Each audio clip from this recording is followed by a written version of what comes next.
Welcome to The Pestle, reviewing and breaking down movies to look for insights into the movie-making process. Hosted by Ray Finkel. Laces out, Dan. Let's dim the lights and kick off the show. Welcome, everybody, to The Pestle. Today's show is brought to you by Norio. And you may find yourself influencing someone else's dreams with Norio. Little Talking Heads reference there, Todd, just in case you didn't catch it. I got it. Welcome, everybody. I like pointing out the joke sometimes. Yeah, no, sometimes you feel like you have to just because you're so proud of yourself. Right. You know. Welcome, everybody, to The Pestle. I am Wes. And I am Todd. And we're filmmakers. I've been writing and directing for on and off for 10 years now. And Todd's full-time producer. He's been producing on and off for 10 years now, as well as doing music since, I don't know, probably your first birthday party. And we use all of that kind of stuff to analyze and look at films. We're running a little behind today. And so I think we can dive right in. What good time are we having today, Todd? Today we're having a bad time at the El Royale. Oh, you like that? Today's film is Bad Times at the El Royale. If you haven't seen this film, please pause the episode, go watch it. We're going to spoil a bunch of stuff. More than normal, probably. And so we'll look at some of the cinematography. There's an unmotivated light here that I thought was interesting, as well as the motivated coverage of a different scene. And then, of course, we'll look a little into the story and writing, maybe discuss honoring the dead, true piety, or something. I don't know. We'll dive in and see what's there. And we'll also have a special guest today, Hamish Purdy, who was the set decorator on Bad Times at the El Royale. So we'll see what he has to say, if he's got any fun stories, and also hear about life as a set deck, and other such stuff and things and stuff.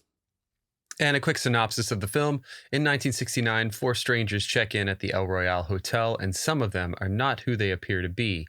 Written and directed by Drew Goddard, cinematography by Seamus McGarvey, featuring Jeff Bridges as Father Flynn, Cynthia Erivo as Darlene Sweet, Dakota Johnson as Emily Summerspring, Kaylee Spaney as Rose Summerspring, Chris Hemsworth as Billy Lee, Lewis Pullman as Miles the desk clerk, and John Hamm as Laramie. The El Royale is a bi-state establishment. You have the option to stay in either the great state of California or the great state of Nevada. Warmth and sunshine to the west, or hope and opportunity to the east. Which would you prefer? So, yeah, very quick soundbite this week. I'm very curious. I haven't seen this since it came out, and so it was interesting kind of revisiting for the first time in 5+ years, and seeing how my memory holds up to it. I assume you missed it the first time around.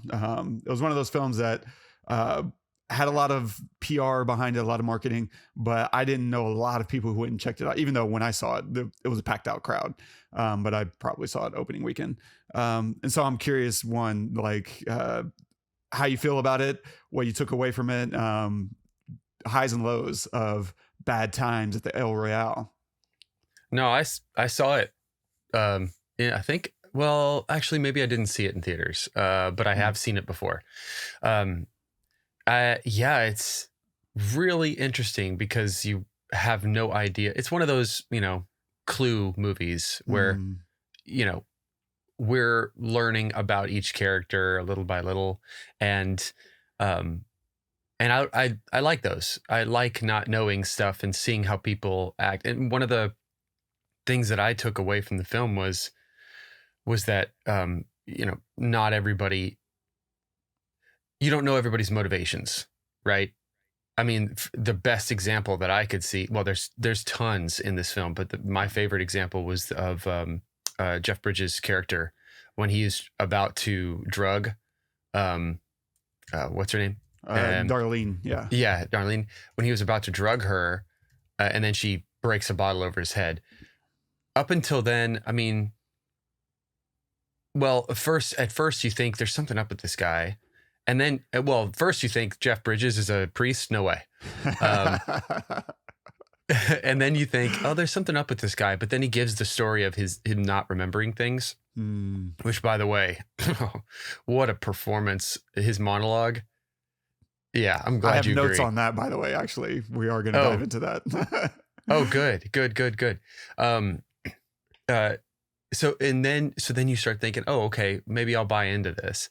But then you see he's about to drug her, and happily she smashes that bottle over his head, because you're thinking, oh my God, what is about to happen? This is gonna take a weird turn. So that kind of tells you, well, you kind of already know, because John Hamm's character starts tearing the room apart and everything. So you know that people are not what they seem. That makes me think about that in real life of like, okay, well, people do things and it's easy to judge them, but we don't really know what they've been through. I mean, the other perfect example of that is Miles. He's a drug addict. He says he's done things. We don't know what that is. And then we happily, like, I'm really happy we get the flashback of him at war, because then we can kind of get this small glimpse of a little bit of what he's talking about. When he says, I've killed a lot of people, we don't know what that means. If he's just a desk clerk, that could mean something honestly worse in some ways than doing it at war. At war, that's what happens. It's war. In real life, if you're a desk clerk, it's not what happens. So you got to kind of go out of your way. So yeah, I really, the other big thing, and I'm glad we're talking to Hamish today, because my God, the set dressing that's is exactly why I wanted to cover this. fan freaking tastic. I wanted to be there. I just found myself every time they were in, especially in the main office area, it's just so beautiful. It's like if 1960s had a baby with the 2000s almost. If somebody from the 2000s decided, I'm going to build this in a way that is more efficient than they would have in the 60s and more awesome, that's what that looks like in the best possible way. Yeah. So I love all the twists and the turns. I thought the story was interesting. You never knew where it was going. It was kind of reminded me a little bit of like, like Burn After Reading style kind of thing, or it was just, I just didn't know where it was going. I didn't have any answers. I was clueless. And I kind of like that in films, so yeah, it was beautiful. Nice. Yeah. I think same. I think my first viewing was a lot kinder than like my second and third viewing. My first viewing, it was really fun to just see what's happening now. Yeah. Father Flynn turning out to be like a bank robber, spending time in jail, was really fun to see him. It's a really nice feeling as a viewer to get pushed and pulled around with a character and along with the story, like to think it's going one direction, then have it pivot, and then think, oh no, I don't like this direction, and then have it pivot again. It's like, oh, okay, this feels better. And we get that specifically with Father Flynn because we want to like him. Because it's Jeff Bridges, probably no small part. But also we don't like to see like priests turn out to be terrible people. Like we have enough of that in real life. We don't want to take part in those stories on screen, I think. And so having him start as this kind of really affable, nice older man who's trying to be polite to this woman, and her having this air of resistance. And then what's really nice about that dynamic is how it's prodded by Laramie, John Hamm's character, right? He starts saying, don't you get it, priest? She doesn't want to be next to you. She's trying to get away from you. And it sets up this like tension that's false. And it's because of a projection. Because once you actually start to peel back those layers, you realize, oh, she was trying to get a different room because she's going to be singing. She's carrying around all that stuff in order to provide padding. They never actually spell that out later. It's just there for you to understand on a visual level, to be like, oh, she wanted the room far away from him so that she wouldn't bother him, but also probably so that she wouldn't get complaints and maybe lose her room. And so there's nice layer there for us to discover and not have it hammered home, which I really appreciate on a writing level, that we get to engage with the film in that way. Not every film does, right? Sometimes they just, well, did you realize? And it's like, okay, yeah, fine, thank you. I was piecing that together.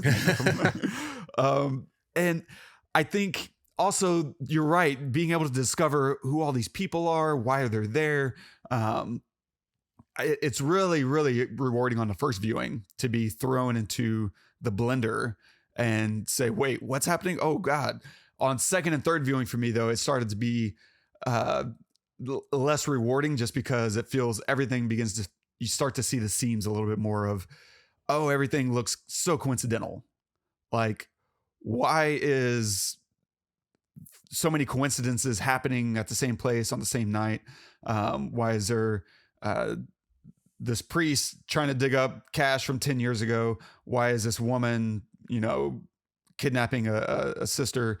Why is this FBI agent now deciding to go and investigate and pull out all this, whatever equipment? And that's his whole goal, right? Is to recover or get and gather all these microphones and cameras from the space.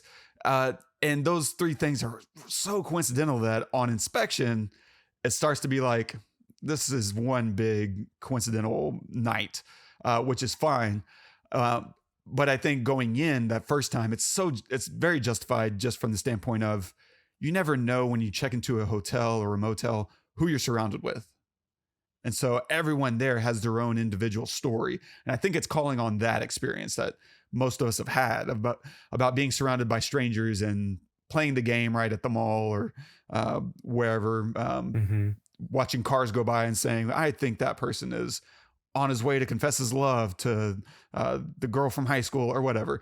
Like, we all kind of play that game. And sitting in a hotel, I can imagine Drew Goddard saying, man, I would love a story that kind of combines all that and throws it into the blender, and just what happens, right? And what's the craziest way I can do that? That's fun. That's fine. I just kind of get pushed and pulled the more times I watch this into pulling away from the story instead of leaning into it, because there is no cohesion on that level, like none that I can pick up at all. But again, that's fine. I think, lots of really it's just fun, a story for story's sake. Yeah, absolutely. Yeah. And that's okay too. Sure. Yeah. I think to your point though, the set decoration, I can't quite tell how much of this was built on a studio lot and how much was a location, which is amazing. Like, all the rooms are clearly in some lot somewhere. That's, a sound lot, so that you can build it out and to perfection. And of course, tear it apart, a lot easier to do. And it's just gorgeous that the whole facade, the whole, like you said, the main room is just beautiful, and it has so much character, and it sets you right in this timeline of being in the late 60s, but having a feeling from like the early 60s to the mid 50s. It's like it's an interesting thing to have a period piece where the place that you're in feels run down from an even earlier period. And they just nail it. Like, it's flawless, and beautiful. So yeah, I'm excited to pick his brain about that as well. But going back to your point about Jeff Bridges' monologue, that whole dialogue, that performance, I love it. His whole confession about his memory being a medical issue, and he's doing so much there. His embarrassment, right, being reflected in his inability to make eye contact. He's a little jittery, but it's such a fine line as an actor, because you really have to go there or else you're going to feel the performance of it. You have to really be engaged with your scene partner, with your past. And I'm curious, I don't know his acting style, if he even has one, like a school of thought. It feels very method to me because of how in it he is. You can see his eyes going into attempting a memory while he's coming back to her, Darlene, played by Cynthia Erivo. And it's just so good. And it contrasts really nicely with her, because she is calmly looking at him directly in the eye and just being there with him. And for her, I can only imagine getting to do a scene like that with Jeff Bridges has to be a dream come true. But she's giving him so much too. She's giving him a lot just by being a rock, by being a steady source, so that every time he looks at her, it is embarrassing because of how certain she is of herself and how she's kind of needling him with her eyes to want to just completely go back away. Like, I can't handle that level of intensity right now. And so she's giving him a lot as much as he's giving her. And so that's a really great combination of actors coming together to really tell a story, because in that moment, I completely believe Father Flynn is telling the truth. Up to that moment, I definitely have a sketchy eye on him. But in that moment, it's a weird thing to suddenly be looking at someone you know is a liar and think, oh, they're being honest right now. It's so vulnerable. It's beautiful, man. My God.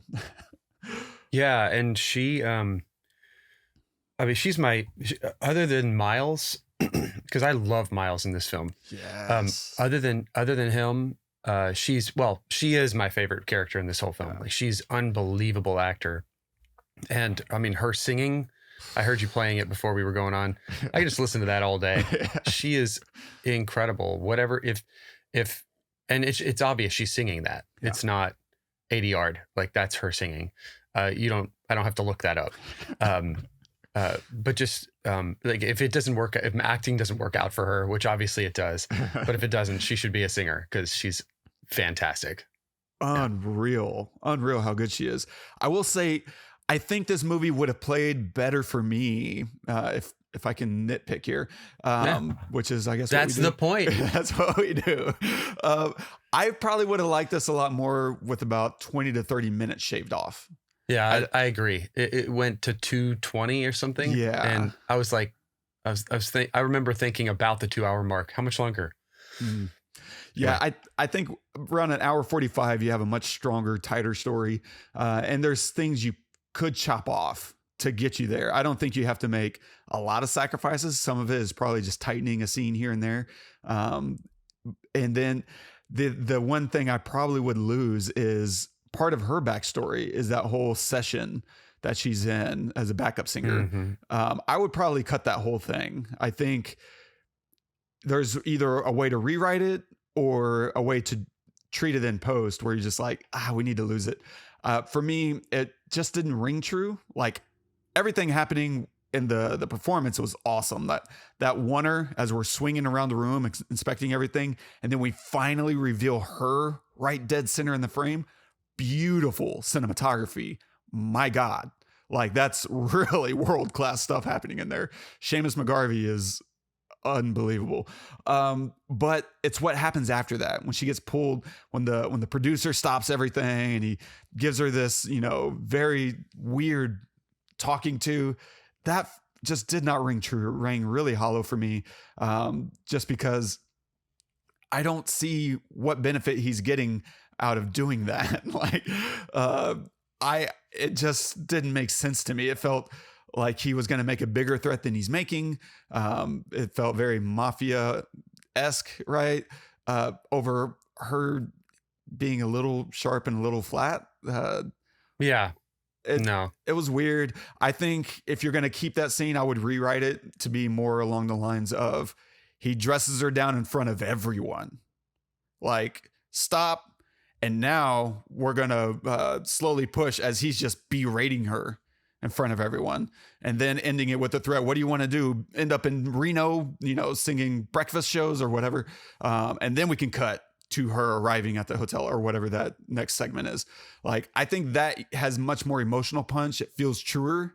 I feel like that's probably what a producer in that era is going to do. Kind of swing his sack around and show how he's the man. This whole, everyone leave the room so I can waste a bunch of time telling her to not ever be sharp or flat again.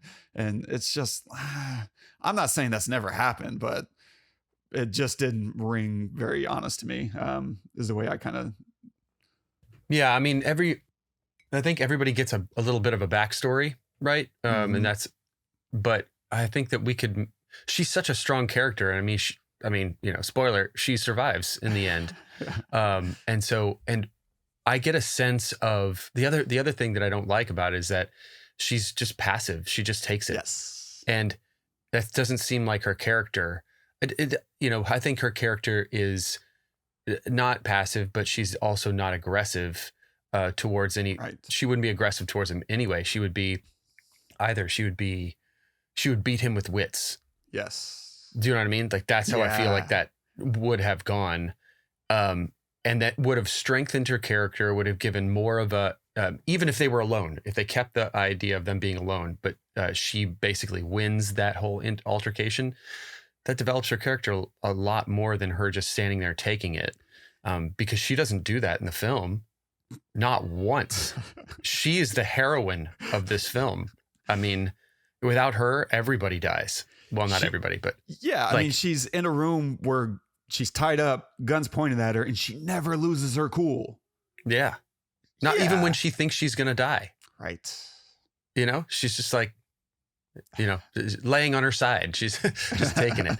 So, and then she gets,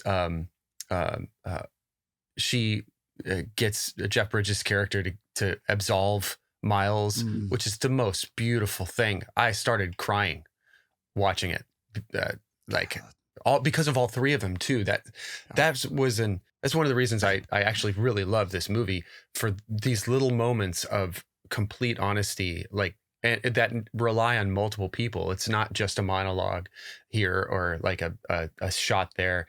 It's the way Miles is dying is brutal, and I totally believe it. Yes. It's not overacted, which is so hard to do in something like that.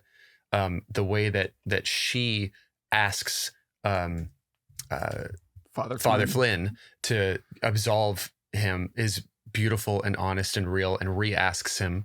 And the way that Jeff Bridges, Father Flynn, does it is he just owns it. But because of his backstory, he's really a loving guy. Like, he doesn't want to hurt anybody. He just, yes, he did some bad things, but he's paid his dues. Right. And so we believe him when he's absolving Miles. There's just some really beautiful moments, and they're all because of her. Yeah. Yeah. Like, that wouldn't have happened because of her. So making that her backflash moment, backstory, be more of a strong-willed character would have been better. I agree. Completely agree. Everything that works about this movie is in the performance, and as well as like in the style. It has so much style. And to hear more about that, let's see if we can get Hamish on the line. Let's do it. So everyone, I'd love to welcome Hamish Purdy. Hopefully I'm pronouncing that all properly. You've recognized his work from projects that we've covered, actually, like The Revenant, The Cabin in the Woods, as well as other projects like Pachinko on Apple TV, as well as Bad Times at the El Royale. Hamish, buddy, welcome to the show. Thanks, Wes. Thanks, man. I'm really excited. I'm curious about like the short version. Of course, everyone's got a really interesting backstory, but what got you into set deck? You've been doing it for a while. I looked through your credits for the umpteenth time. And yeah, what brought you to set decoration? It's I was doing a degree in English literature that was okay, but I wasn't going to open an English literature store. So I was always interested in films. Like, Vancouver was sort of growing film industry. I live in Vancouver. And whenever there was lights sort of banging through a window, I was like, what are those guys doing? I want to know what's going on over there. And I always loved film. So I thought, I'm going to just get closer and closer. I was a PA, like a production assistant, sort of parking vehicles on a small independent movie. And I remember I was actually talking to the director the other day, who's still a friend. And I think it was by noon of the first day I joined the art department. I was just like, those are my people. I'm going that way. And I've always loved the make-believe and creation of sort of scenes that you would believe are something that they're not, So like, even as a little kid, like the idea of a fake rock, a styrofoam rock, I just thought that was the coolest thing ever. So it kind of grows from there, So do you build the no, just sets, decorate. You decorate the sets? Yeah. Okay. So can you production explain that a little bit? designs it, art department draws it, construction builds it, paints it, but I put in all the stuff. Oh, that's And awesome. who do you mostly work with? Are you mostly working with your set designer or the production designer? How deep into those production meetings? designer and the supervising art director, the three of us, I talk a lot with. Usually the directors at the beginning to make sure that, we're going the right direction on stuff. And just a close relationship with the designer and usually the supervising art director, because they're the nuts and bolts of how it sort of goes together, schedules and stuff. So Nice. yeah. Do you build your own reference lookbook or? Yep. Yeah. Yep. Sometimes I'll do like a digital version if it's, remote, or I'll do like an old school, like foam core, stick it up there. Because I actually like to use foam core and paper and pictures just to sort of slide stuff around and see if something starts to come together. So depending, the range is huge, right? You can go from sort of drug dealer crack den to millionaire's office, or, police station or spaceship or whatever. So That's awesome. What's been your favorite film that you've worked on? Okay, let me put it another way. What's the film you're most proud of? Oh, Revenant, for sure, for obvious reasons, but it just about killed me and everybody else working on it.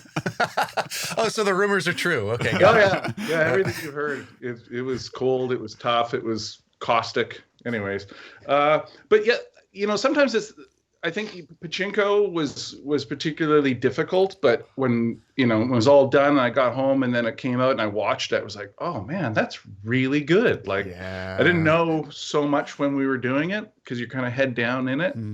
But I guess there's pride in all of them.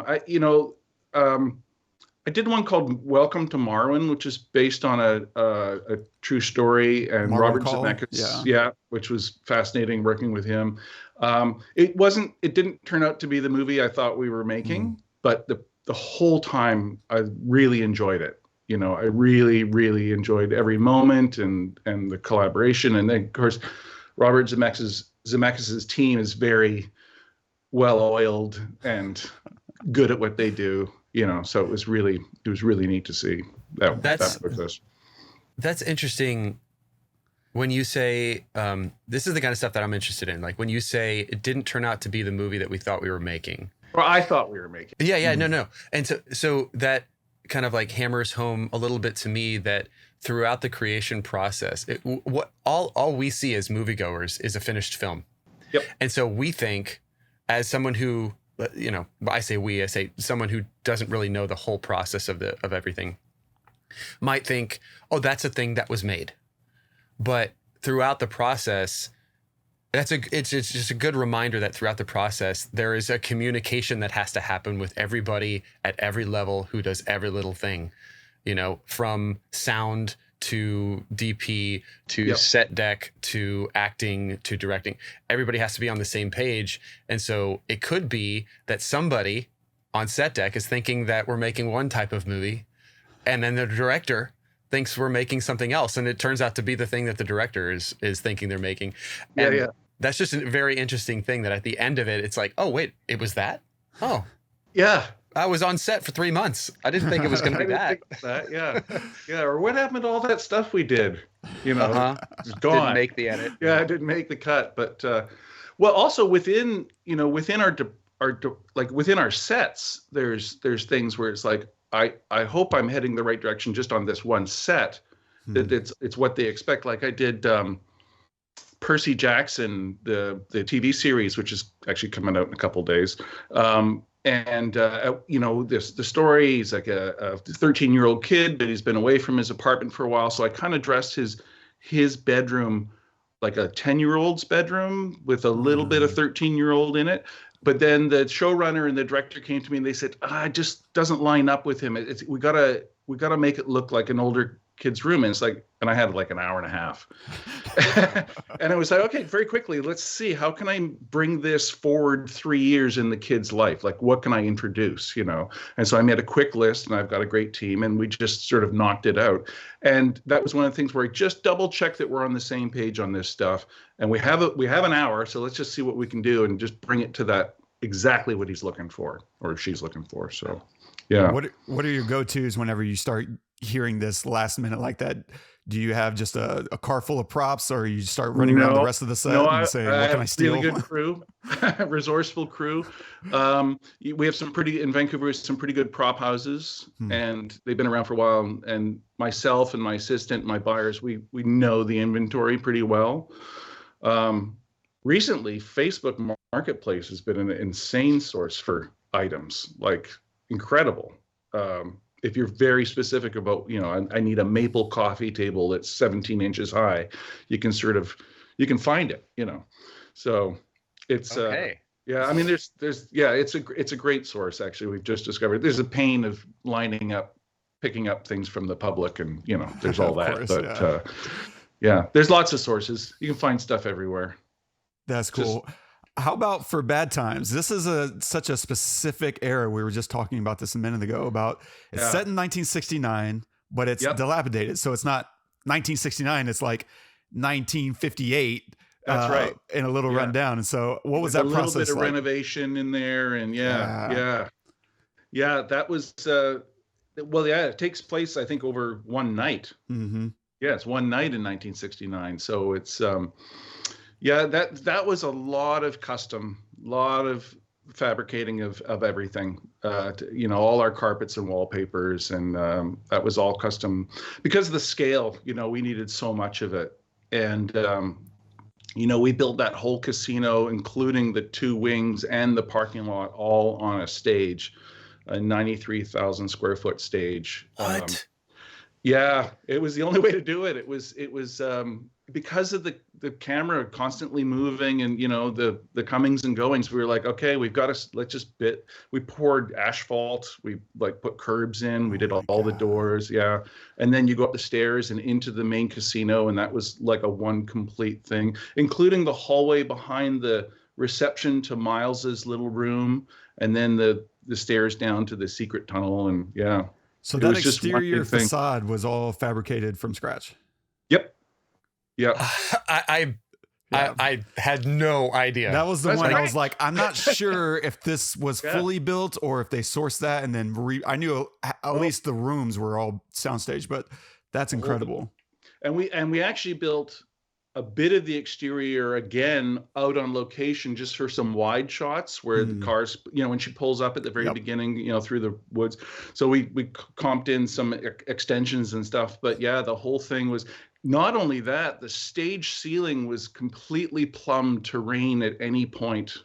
You could just dial up rain because it's a rainy night, right? Yep. So we wanted to be able to dial up rain, and then the water would drain off the driveway, and then there was down at the bottom, there's like a pump to pump it all back through. And it was quite extensive. That's huge. Wow. Being able to do that on a stage because of that reason, right? If you want a nice rainy shot on location, you're kind of screwed very quickly. Well, you're moving towers all the time and it's slow. And we could just, have a grid and say, okay, rain here, little rain back there where the light's hitting the wall, But there was a hotel, the hotel with the border down the middle. There was a hotel like that in Nevada called the Cal Neva that actually Sinatra owned at one point. It had the border through the middle. So we kind of keyed off a bit of that stuff. And then that sort of California, Nevada architecture. And it was really, How hands-on was Drew Goddard in the whole process? Or is he pretty hands-off once he lets you go? Does the production designer have a lot of free reign to run wild? Yeah, well, Martin Wist, the designer, actually Martin and I and Drew also did Cabin in the Woods together. It's the same designer, same director, and me. Yeah, it was great. So cool. So I decorate all of Drew Goddard's movies. He's very interested in everything, and if he has time, he's there with us. I have a picture of, if you remember in the main casino, there's these fire bowls and they're hanging from these sort of crystal, right? And that was actually a big deal because they were subtle in their sort of more orangey browns on one side and the purpley silvers on the other. But not only that, because of the fire, I had to use actual glass crystals. I couldn't use plastic crystals. And so at one point, Martin and Drew and I are in Martin's office talking about something else, but I've got them threading wire with crystals because I've got to get it done for this one stunt, and we need multiples. I say, hey guys, while you're here, just keep stringing on beads. So Drew was into that, and found it quite meditative.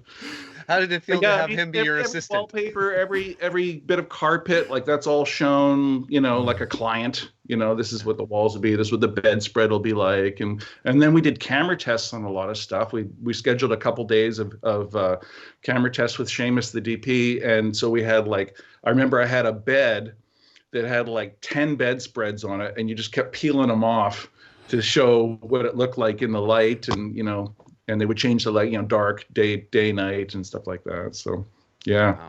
Wow. And did you have anything to do with them ripping up the floor? You had to. Oh yeah. Rig that or something. And where are we going to cut the carpet, and how many multiples of carpet we have to have, and then with the carpenters and the effects guys, they talk about how the nails. When you pull a nail out, you got to make it look like you're pulling a nail out, but it can't be so hard that you can't do it. It's that old thing. It's like luggage. Luggage should have weight in it. Can't be completely empty. Don't we all hate that? Oh yeah, like when John Hamm's character is bringing in his big. It's gotta feel. I noticed. I don't know why, but I noticed the strain on his face lifting that thing up. Important. Yeah. That was a custom made suitcase with the period vacuum cleaner inside, with the reveal of the surveillance equipment underneath that. And of course, Drew's involved in all of how that's going to look. We do mock-ups, and props department sort of builds all that stuff. So, yeah. And the other thing about this show is because it all had to be kind of ready for day one. Normally when you do a movie, you sort of, I'm laying track in front, just making sure there's sets for the shooting crew to get to, and I stay in front of them. But this one, we kind of had to have the whole thing ready. Obviously we had some days like the recording studio and the prison, and there was a couple other locations that we did elsewhere, but most of it was all on stage. And then we can't be sort of still building the honeymoon suite while they're shooting. Otherwise it doesn't work. So it all had to be ready at the same time. So wow. Yeah. You mentioned the stunt with the chandelier a minute ago. What's that process like for you, building out and making sure it's going to work with the stunt team, as well as the lighting? I mean, there's a lot that goes into, I assume, designing it. Which Kaylee's jumping on. Yeah. Well, there was a couple things that happened there. One was find a chandelier that's big enough to fill the space. That was a bit hard to find one that was sort of periodless, sort of traditional looking. And then getting that rigged with inside a heavier cable that would normally hang from, and then we'd set it up on another stage for them to practice. But then the other thing we had to do was, there's a scene where she's I think it's out of focus in the background, she's sort of making a stack of chairs to get up to, so not only she was busy, so we had to find a stunt person her size to help us figure out, is it a stool and 2 chairs and then 2 stools, or how do we make the staircase? And it has to be stuff that we've established. It can't be some magic chair that or step ladder that showed from off camera. So I remember making that sort of sculpture, if you will, of the thing that she runs up and jumps off. And then of course we build it, and then they have to sort of tag it all together so it doesn't fall apart when she actually runs off. Yeah. And then I think that thing falls later on. Yeah, it falls on the ground later on during the fire. Yeah. Did she actually get to do some of the jumping and swinging? Yeah. They have a wire, and yeah, that's awesome. Yeah. As an actor, that's got to be. She was a neat. I really liked her character. It was not a lot of words, but you knew what was going on. And then they do the little stuff on the beach where it's that's how she got suckered in. Yeah, that's so good. Yeah. I'm curious if you have any tips or practical advice for filmmakers out there working with the art department or selecting a good team. What are the things that you prefer that really help you do the best work? Well, getting enough prep. Sometimes producers or production managers will say, "Oh, you can start 3 weeks before we start shooting." It's like you're very limited in what you can pull off. So if you have enough prep, period like 60s or even going back to the 1800s, there's lots of research. You want to get really up to speed on what's right for the day, and then really get into that script and start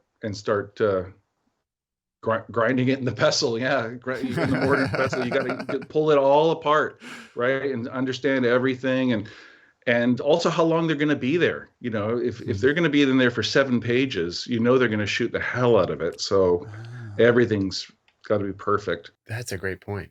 Yeah, and then what else? You know, concept illustrations usually drift down through the production designer. You know, that have been sort of approved by the director or the production company. So we want to make sure that what they approve is sort of your target. You're heading in that direction. Obviously, you can give them more than that and extra things that can't be shown in an illustration, but it sort of sets the tone. Reference photographs, and just sort of, we'll look at hundreds of photographs of, you know, casinos from the 60s, and there may be one little thing that we want to pick out in that photograph that we want to try and replicate, or an idea. Although I don't think we saw it in the movie, the idea that they lost their gaming license, I thought would be interesting to have over where the cashier wickets are. I thought it'd be great to have a whole bunch of like empty cash boxes, you know, like they got all pulled out of the slot machines, and they're dumped and they're just stacked. And I just went and got used arcade machine cash boxes, because a cash box, you know, there's like a long cylinder. It's going to be fine, right? It's going to have that sort of element. And I just managed to find 50 of them, and we just put them in a giant stack. So when you look over there, it's like, oh yeah, I see what's going on. They're no longer running. They've lost their license. The cash is gone. So that's not even, we're not trying to break in over there. That's not where the money is, sort of thing. So yeah, it was kind of a fun, easy to do, right? Once you come up with the idea. And that's the cool thing that I really love about working with professionals, because a lot of people might just show up and say, okay, how can I fill up the space? What they don't do is analyze the script and say, how can I help further tell this story that's on the page? And that requires a layer of thought and analysis and care. Like, you have to put your heart into that to come up with those ideas in the first place. Yeah, well, and also sometimes it's emptying a space, you know, getting it down to its basics. I just finished this show a couple weeks ago, and we have a living room that's supposed to be like, you know, a normal sort of at-home American living room, but there's something off about it because it's not really, like, he doesn't have a family, he doesn't have a wife, he doesn't, you know, and it's like, well, how can we sort of, he's trying to trick people into thinking this is a normal room, but we've got to make it look like it's not quite right. Nobody really lives here. So there's certain things we can do to do that. If we just let that percolate in your head for a while, you can come up with ideas, right? So it's like, okay, it's going to look like a living room, but we don't want to actually believe that someone lives here. It's just sort of playing as. So it's like a layer. Yeah, it's kind of fun. What did you come up with? If you don't mind me. We did things like a sculpture collection on the you know, in an alcove, but we painted it all the same color, like it was all acquired at the same time. You know, it didn't have a bunch of layer to it. Things like that. You know, a candy bowl, but the candies are all like dried and congealed into one lump. Like, no one actually is, you know, it's there for show. I've tried to have candy bowls in my house, and my children will not allow it. So that I totally subscribe to that. They won't last? No. People are always pulling them out. So yeah, I subscribe to that for sure. That's brilliant. Yeah, I think just things like that. Just I guess it's the minimalism too, when you're trying to create, because the opposite is a place where people have been living and not leaving. Then you get an incredible buildup of dishes, depending on the character. But, you know, there's that sort of thing. So, you know, a lot can be said for character in a room, you know, or trick you into thinking something.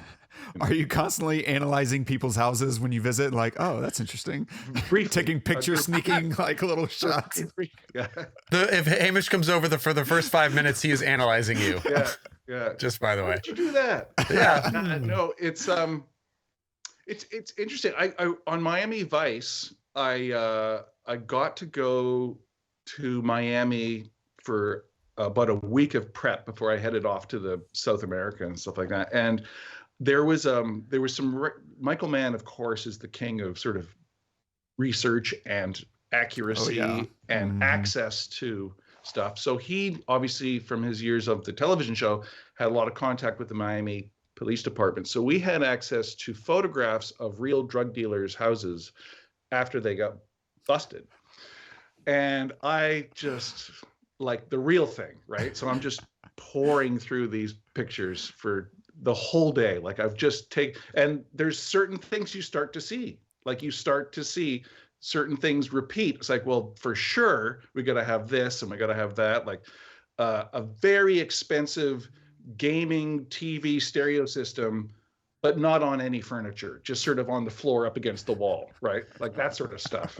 And coffee tables covered with phones and drugs and money. Like I did see that, lots of it, because they're always on the phone and they're making, different phone calls. And I'm just looking through this, like, this is all real. This is like, it's verifying like what we're about to do. So it's great when you can get good research, How was working with Mann? I've worked with his AD before, Waxman. He's a Waxman, yeah. He's intense. I'm curious if that carries through the rest of the production or not. Yeah, he's good. He's a real writer, Michael Mann. He's in those days, I was here in Vancouver during prep, and like every day a FedEx truck would show up with new pages, like second salmon, third green, like the colored pages when you get the script revisions. Yeah. I guess now they would email all that out, but they would send, because he would constantly be rewriting scenes, dialogue, little things, just always massaging it. And thankfully no big set changes, but it was and yeah, he was a little like Inarritu, a bit intimidating. So basically you really focus on your job and make sure that you're not going to be caught out, but I really enjoyed it. And I know that one of the first sets I gave him, he was impressed. So I was like, oh, good. I know what I'm doing. So we can continue. That leads me to a good question of, what is it when you help me out here, Wes? What's the term when you feel like you don't, imposter syndrome. Yeah, thank you. Imposter syndrome. Yeah. So you've worked with some of the biggest directors in Inarritu. Yeah, he worked on Insomnia. Like at some point, do you walk into a room and you think it doesn't matter who's in this room, I know what I'm doing? Or when you start, do you always have that feeling? Like what? When I start a movie, I always have the feeling that like, oh my God, can I do this? Sometimes it could be, can I do this on budget? And still maintain a good look. But then I know if I've really, really done my research and I've really sort of know that I am in line with what they're expecting, I can be quite excited that they're about to walk into the set for the first time, knowing they're going to go, oh, right on, because I'll go all the way to get that. I mean, one is pride in your work, but also you kind of want to be done and move to the next set, right? You don't want to be caught.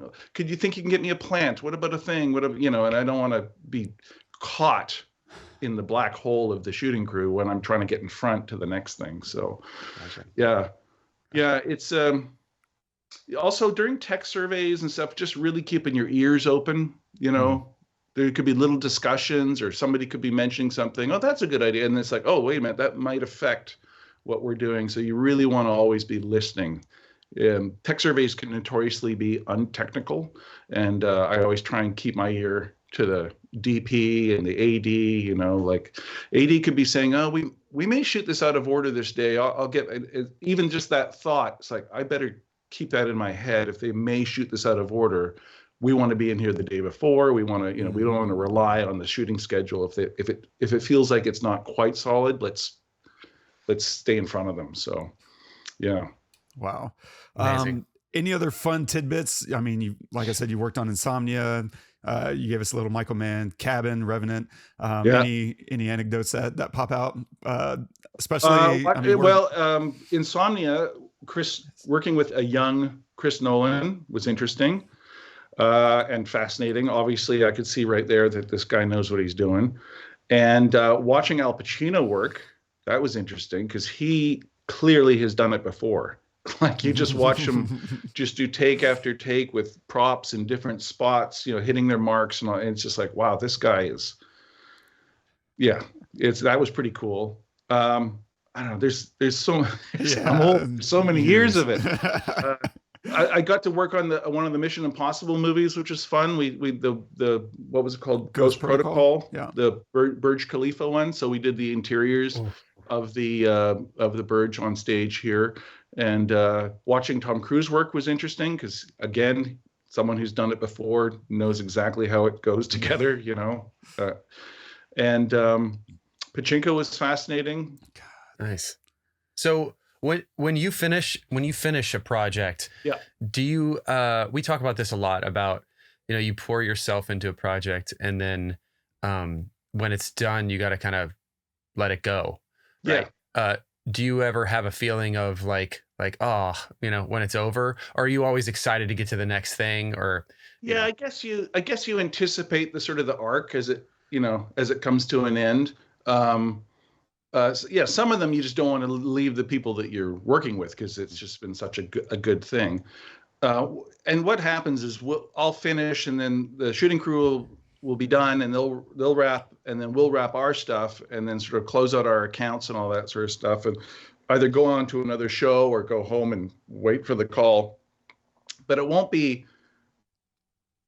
for another 6 months to a year and a half before that, which I just worked on, comes out, and I've got nothing to do with post-production unless there's reshoots. So it's sort of gone from my head, you know, and then you get excited again. It's like, oh, like Percy, we finished last February and it's going to come out the day after tomorrow. And I'm like, oh, I wonder what I'm going to get to see it all again from new eyes now, you know, all polished. So I'm good to let go of shows when they're done. I mean, that's one of my biggest joys about the business is the project nature of it. The fact that it has a beginning, a middle, and a real end. Like, it's over. We're not getting paid anymore. It's done. You don't owe anybody your time, and it can be stressful, obviously, if you don't have another one lined up. But so far it's been good. So I've always loved, and it's just, I think we can end where we started, which is you said you went to school and got a degree in like English literature. And to me, that's one of the coolest things about working on sets is you walk on set and you see all these roughnecks that are like picking up, 300-pound lights and combo stands and, rigging condors. And you meet them at Crafty and you expect someone who's going to like spit and like talk crude, and suddenly they're talking about Dostoevsky, like the level of intelligence that runs around on production sets. I don't think people really understand that there's all artists there. Like, everyone loves art. They're in it. And so I would love to hear like your experience about what working with, some of these crew members is like, as well as like your favorite book. I mean, just painters, people, if people know how good movie painters were, it's astonishing how often you have to go up and knock on something to make sure it's fake or, real sort of thing, like rocks and stones and steel, and the amount. And then also how we're going to, like, if they've storyboarded a shot, we'll brainstorm with effects and visual effects, special effects and visual effects and stunts and camera. How are we going to pull this off so that it looks like what we storyboarded, but we were limited by, certain, there's actors here and all that sort of creative process. How are we going to solve that stuff? And it can be big or small. Super fun because everybody's got great ideas from, well, the last time we threw a car off a building, really? Oh yeah, I've done it 10 times, like, and every time we find this is the right thing to do. And so you're drawing on experience and of course, also within, maybe the sound guys also makes independent films for himself. You never know what kind of background people have. So usually they're interested in what they're doing because the hours, as you guys know, are pretty bad. So if you don't like it, you shouldn't be doing it, Yeah. So 100%. And your favorite book? What's your favorite book? English lit major? Well, boy, favorite. Yeah, I don't even have a favorite movie. It's just too many. I like the Patrick O'Brien books. Which The Master and Commander, which you guys did those are good escapist stuff. But I'll read political books as well. Yeah. But I like those escapist sort of adventure stories and. Very yeah, cool. and are so good. I don't know why they didn't make more of those. I know. Really upsetting.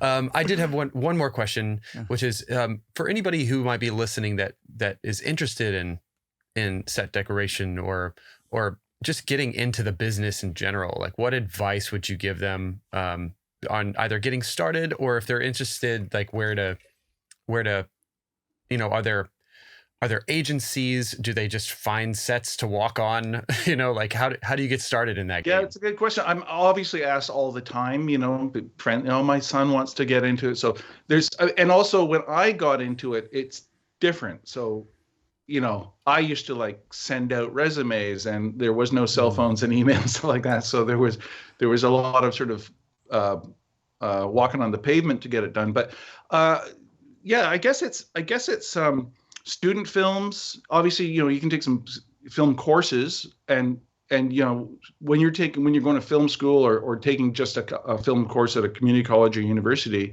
there's going to be students not only doing their project for the school, but they probably have some other project they want to do. And I always found that that if you just be there to help, just say, look, I can be there to help, I can be an extra hand, then you're around people that are also interested in the same sort of thing. As a shoot comes to a finish, everybody's always talking about what you're going to do next. That's always the case, right? So what are you going to do next? So there's a certain momentum with that. Oh, we could really use your help on this other thing. We got to do, 2 nights in the forest, and I'm in. I'm totally. So showing an interest and just being exposed to the people that are also doing that sort of stuff, and it will tend to build. There's obviously there's the big unions that will, that's a great entry, and there's ways to do that. You sort of get a little bit of experience, you put your application in, and you can join that way, and that's going to help you eventually. But just working, all of a sudden you'll be working on a little student film, and then somebody will say, hey, we're all going to go work on this car commercial, and we need more bodies. And next thing you know, you've met the producer on the car commercial. It says, we're about to do 4 more car commercials. Are you available? Because you seem to be interested and you seem to be handy. And so it really just happens like that. There's a momentum to it, and like, also you could do that and decide, I hate this. Like, these guys are nuts, and they have every right to believe that, because it is a bit nuts.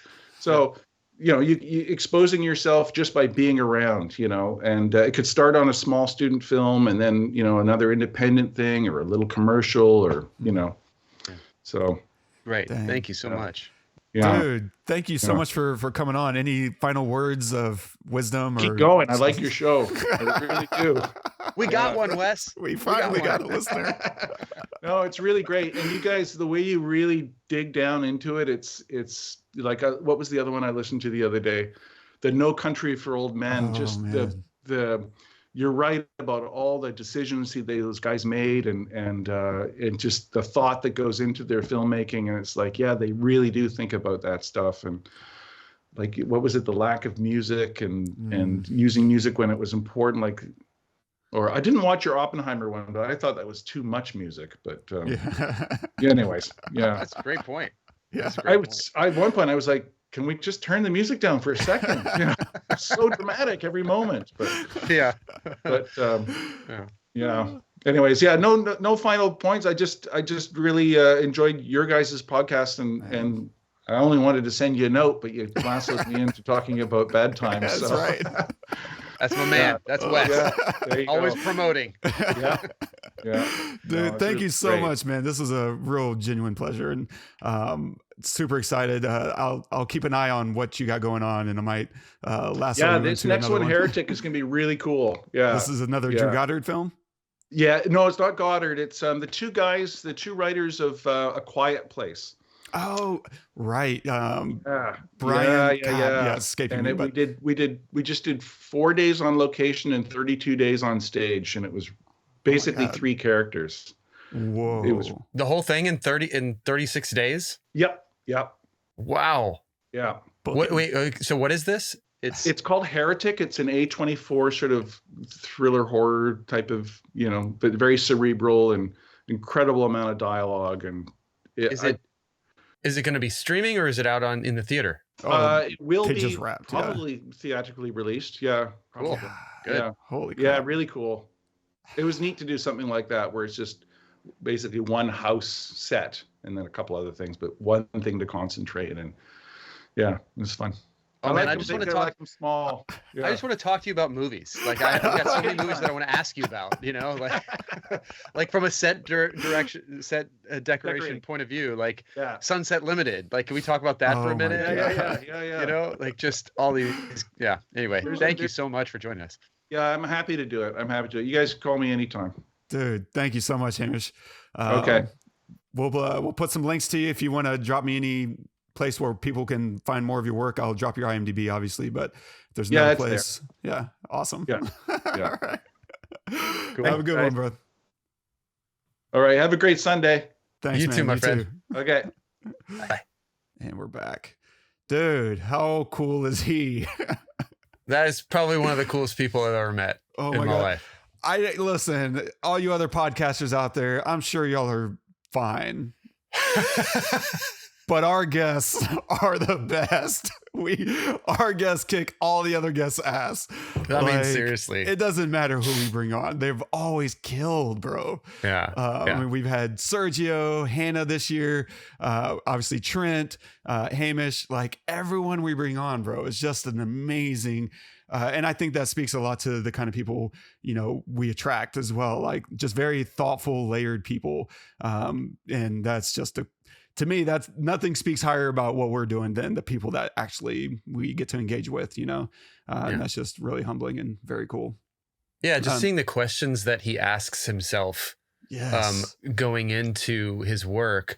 I mean, it's very specific, I guess, what he does. So he's able to do that, but he doesn't have to. There are plenty of people that just want to fill a space with stuff. But like he said, sometimes it's the absent, you're taking stuff away.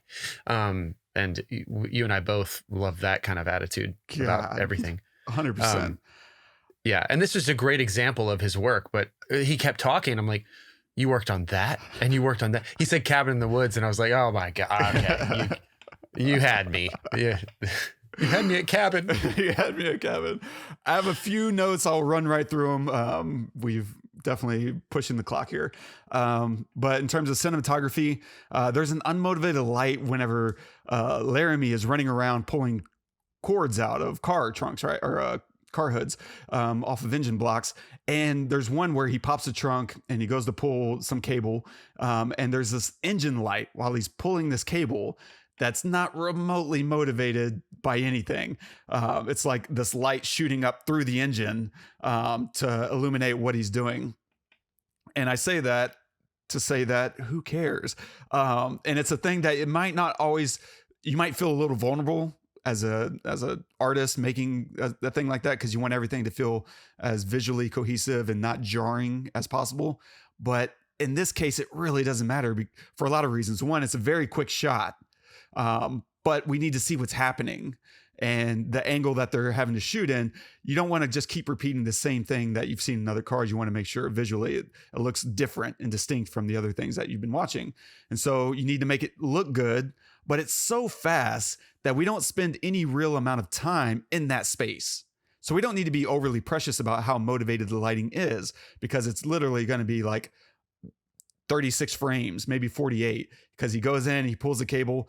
And if you're going to make it that fast, let's really let it breathe in the sense of visually digestible, information. And so they just literally maybe placed a glow stick or something like just underneath the frame, going through the engine block. And it's great. And the audience will never notice. They'll be focused on the story aspect of him pulling the cable, not where's that light coming from? That's, jackasses like me that are just like, wait. And again, that for me was like the second viewing. That wasn't something I noticed on first viewing. It's something that you have to be thinking about to pull away. And my greater point is you can get away with so much whenever you're shooting a narrative like this, because the people are going to be engaged with the story. No one's going to be thinking about that wide shot didn't have this light that's now clearly lighting up this actor's face. The closer you can get, with the camera, the more you can start to cheat these things. And knowing when and where you can cheat is going to give you so much, leeway whenever you're staging your scenes and telling your story.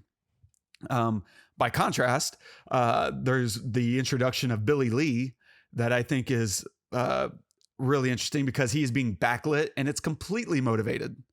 And motivated by the story. Now, before I was talking about motivated by a source of light, that would be obviously creating this light.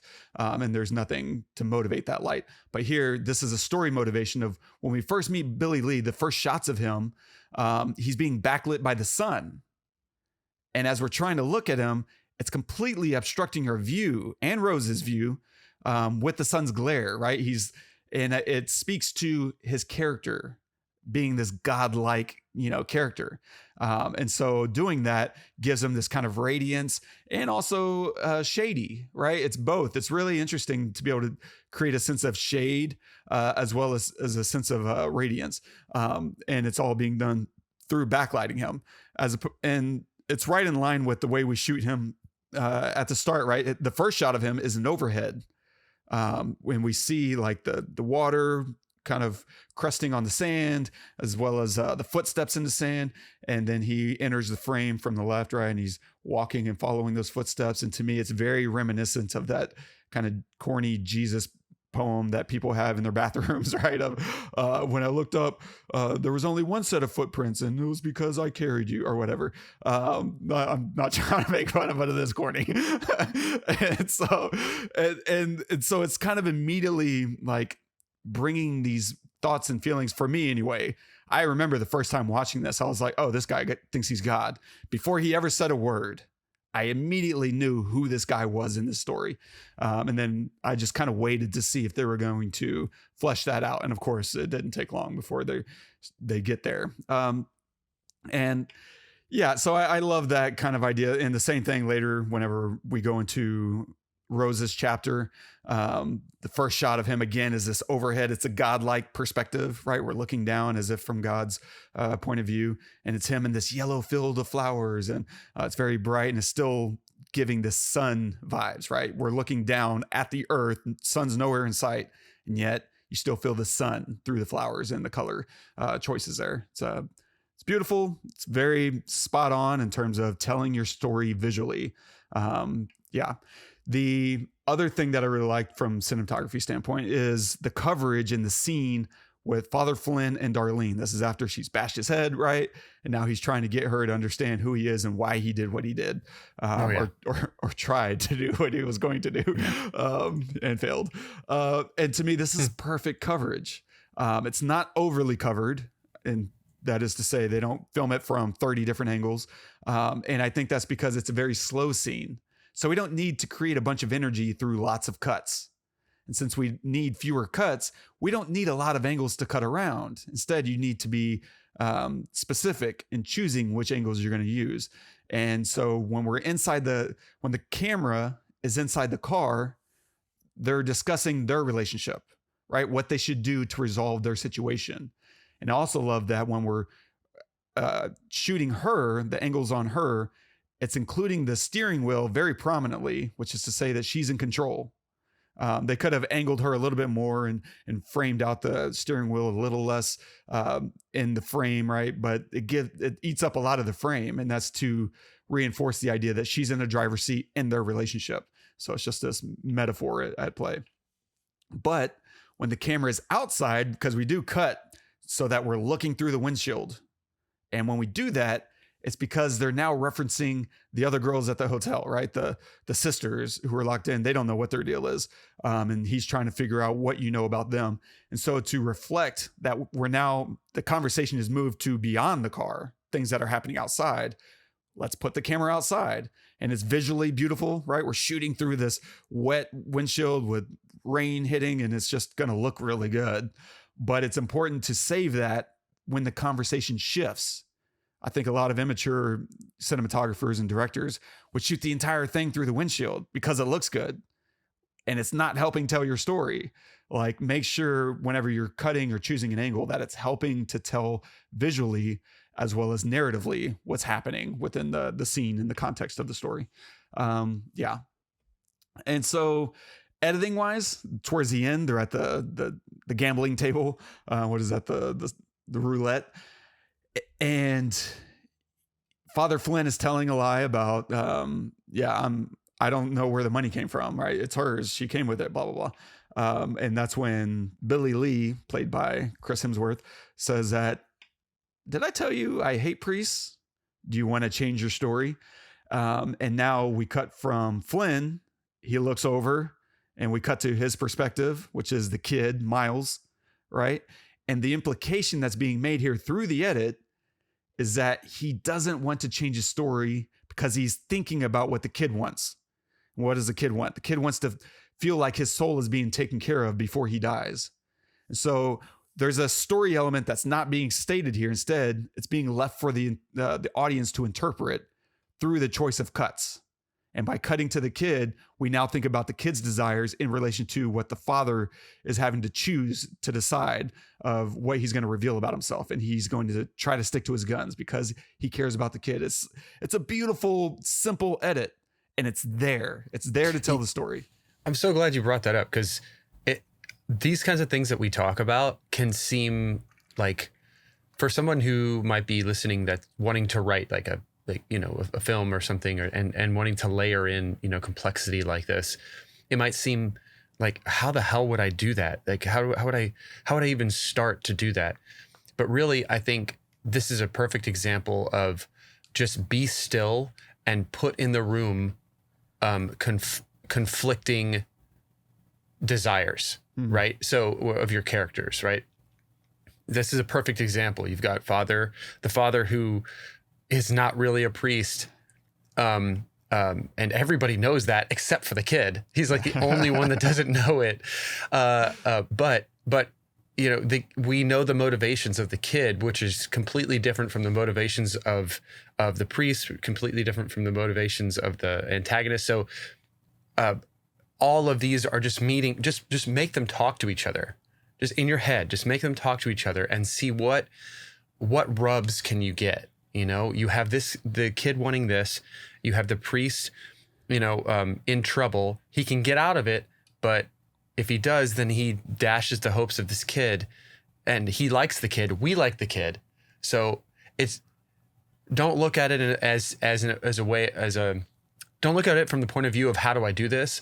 Look at it from just challenge the characters in a room in your brain, and then something will probably come out, Yes. And then the more you work on your story, because it's one thing to write a story, it's another thing to spend 6 months thinking about it. How do we visually tell this story? This is where all the departments get involved, and working with people who care about what they're doing is a night and day difference. Because you might have a Hamish that comes in and says, hey, I've been thinking about your story, and here's another way that I can help tell it. The cinematographer is doing the same exact thing. He's coming in and saying, hey, I've been thinking about this story. And, when we do this scene, I want to make sure we get an angle of Miles from the perspective of the priest. That's a cinematography decision. And it's also one that's reinforced through the editor. And hopefully this is all stuff that, Drew Goddard is thinking about. But if not, you have reinforcements. You don't need to be thinking about everything all the time whenever you have people around you that are contributing to helping you tell your story. A team makes a huge amount of difference there for sure. Yeah. The last notes are about the story and writing. And I think there's something being said here about Billy Lee versus Father Flynn. Because to your point, like, Miles is the only one who doesn't realize that's not really a priest. And there is something interesting about that psychology, because he is the only one in the room who needs to believe that he is a priest. And I think we do that a lot to ourselves, about fooling ourselves into the thing that we want to be true, being true in our own minds, right? This is Rose's problem as well. She needs Billy Lee to be what her father wasn't.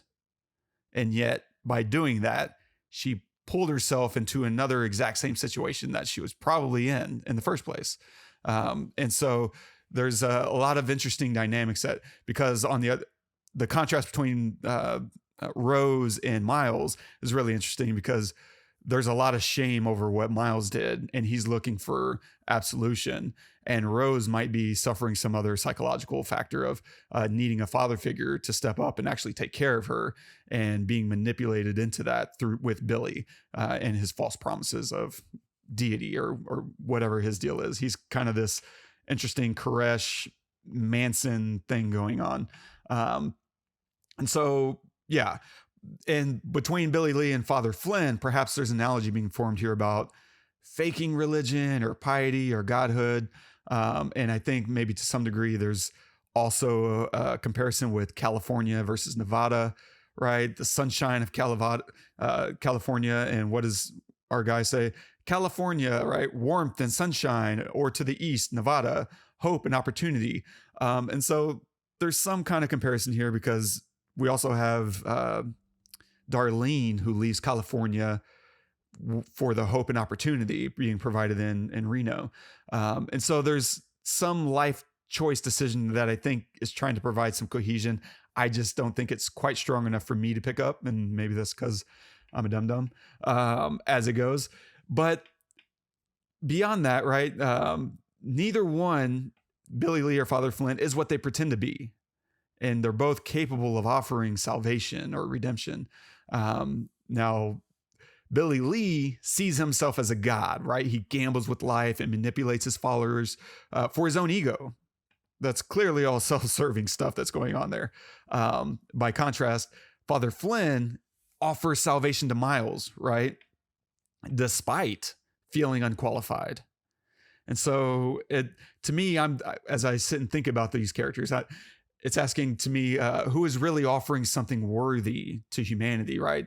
Is it the self-righteous cult leader or the ex-con who can't remember his own name? Which is really interesting, because Flynn, therefore, has no ego. He doesn't even know who he is. How can he have an ego? Whereas, the false promises of Billy Lee, clearly he knows who he is. He says his name, and there's a really strong thing that's happening between these two characters. And so I don't know.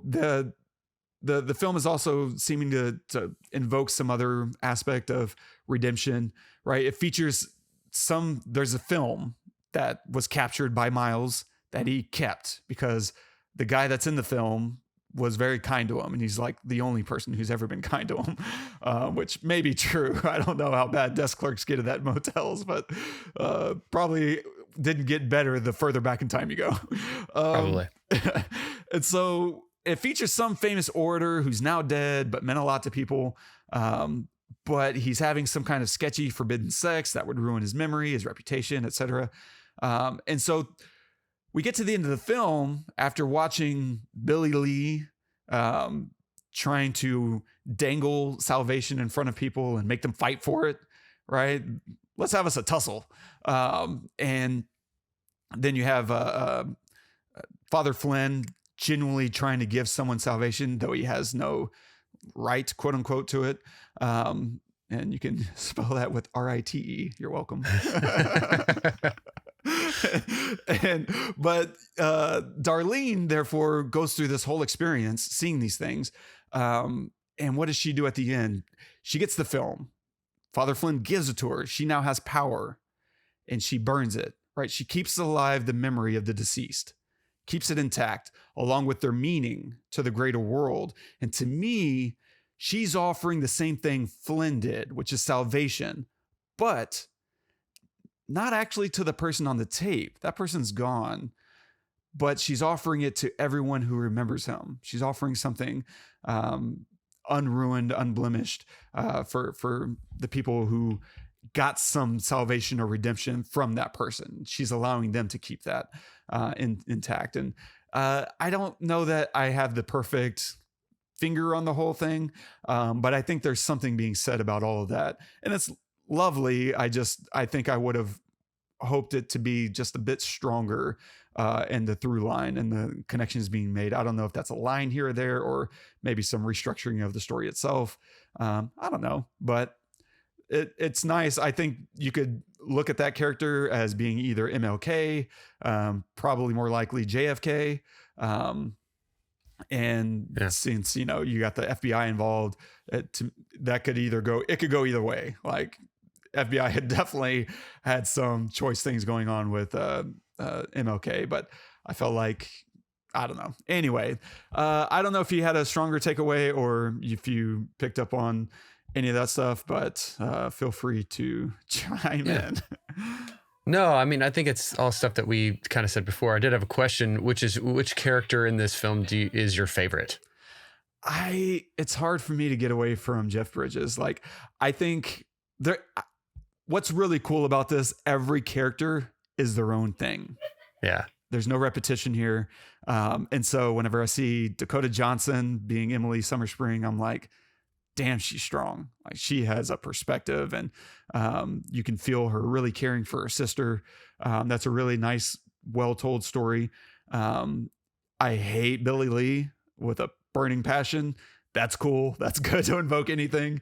I really feel torn about Rose because you want more for her, but she doesn't want it for herself. And then by the end, I end up hating her for what she did to Miles. And so that's a beautiful arc to carry me through emotionally. I think I am a little frustrated with how much destruction there is and how little like meaning there seems to be attached to any of it. Like it didn't make sense to me why Miles died or Rose died or why she didn't rise up to meet her sister in a more, I don't know, symbiotic way.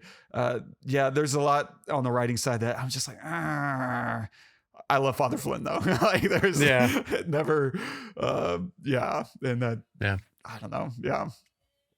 I can see that.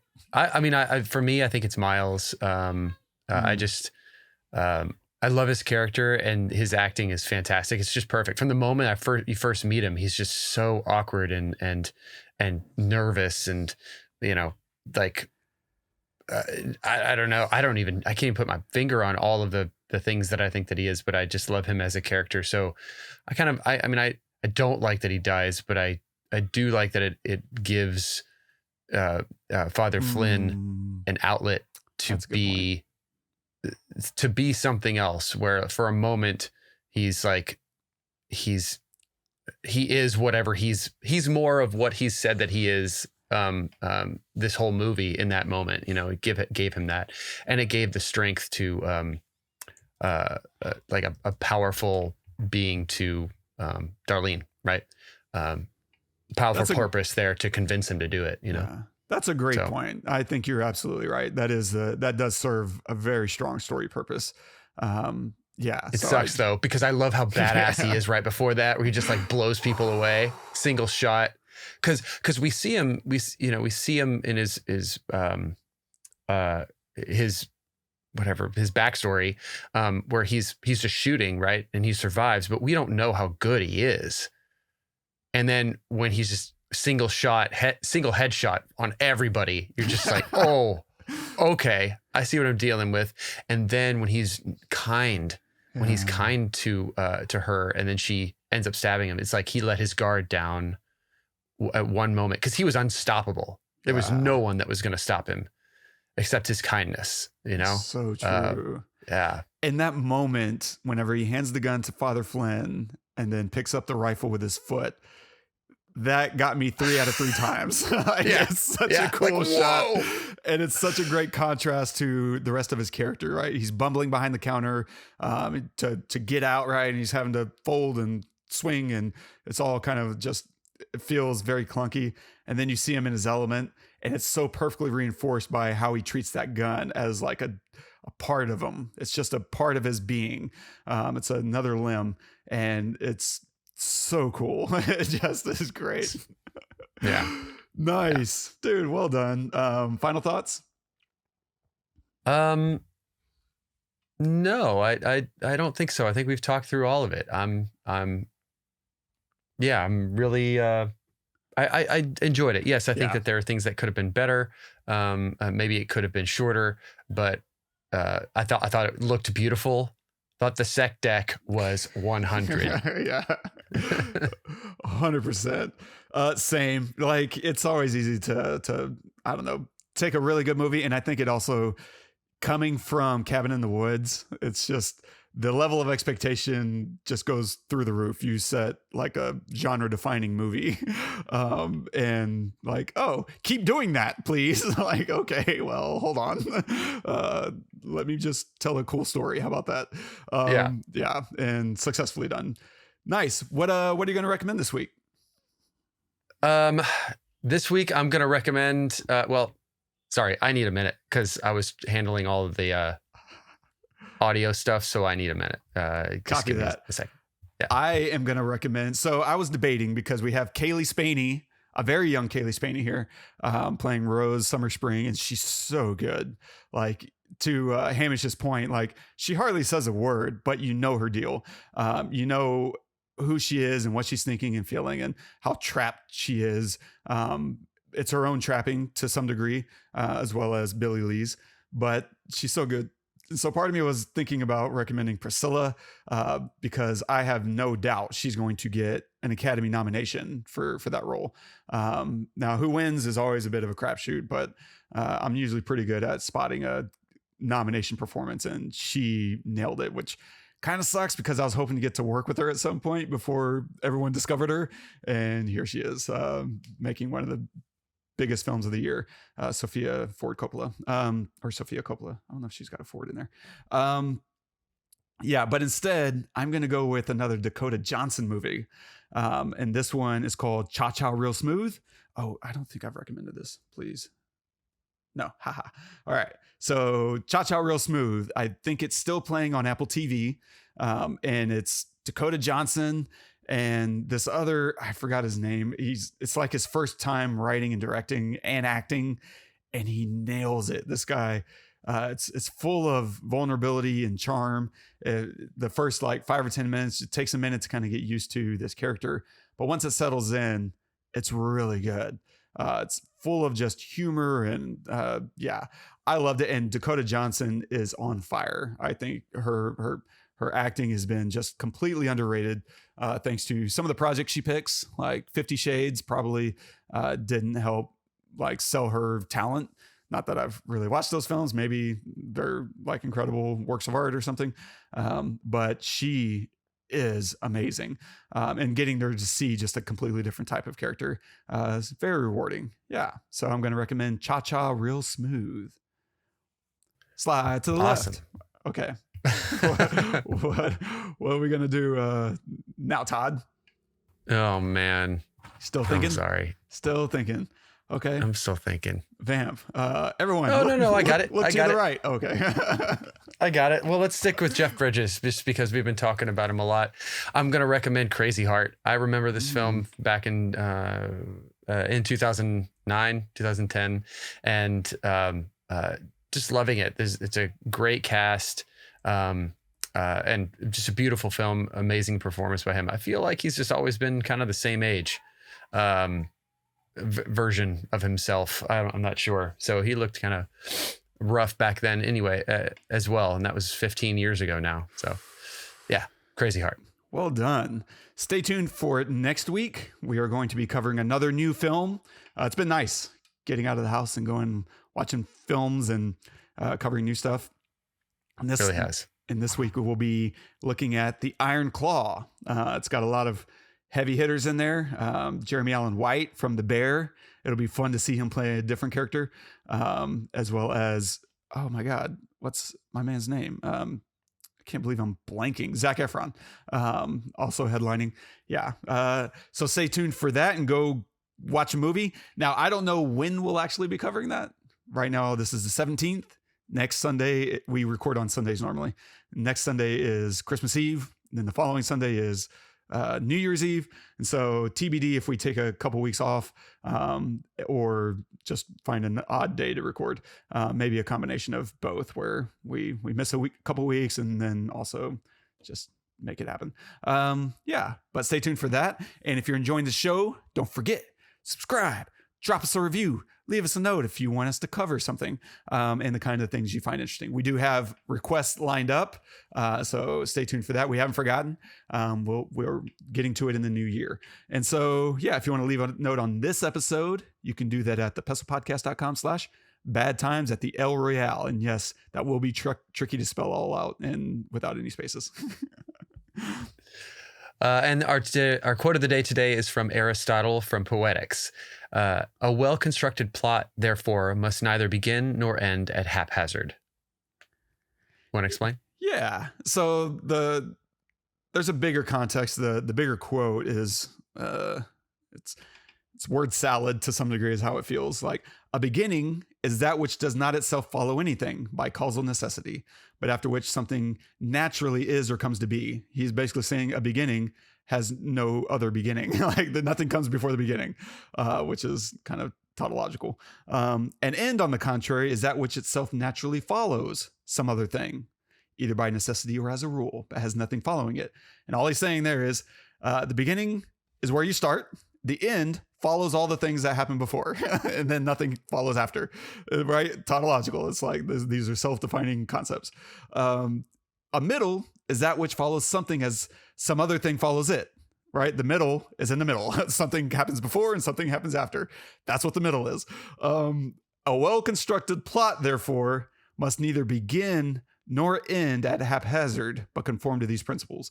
And so he's basically saying what you start needs to feel like a beginning. It needs to take place and set up everything that's going to follow. And wherever you end needs to tie in everything that preceded it. That's all he's saying. And the reason I think I chose this quote was there was so much happening at the beginning of this thing that felt completely untethered. And by the time we get to the end, I don't know that it felt cohesive to me. Like, it didn't feel like everything that preceded it really led up to what happened at the end. It felt very, because I say so. Yeah, exactly. It felt a bit haphazard to me. Not to say that it is, and I'm sure there's some layers here. Maybe this is another love letter in the same way that Cabin was a love letter to horror. Maybe this is a love letter to, I don't know, Psycho and other mishmash films where people kind of come together in an unexpected setting, right? Like Identity, to me, is a great example of a hotel movie or a motel movie.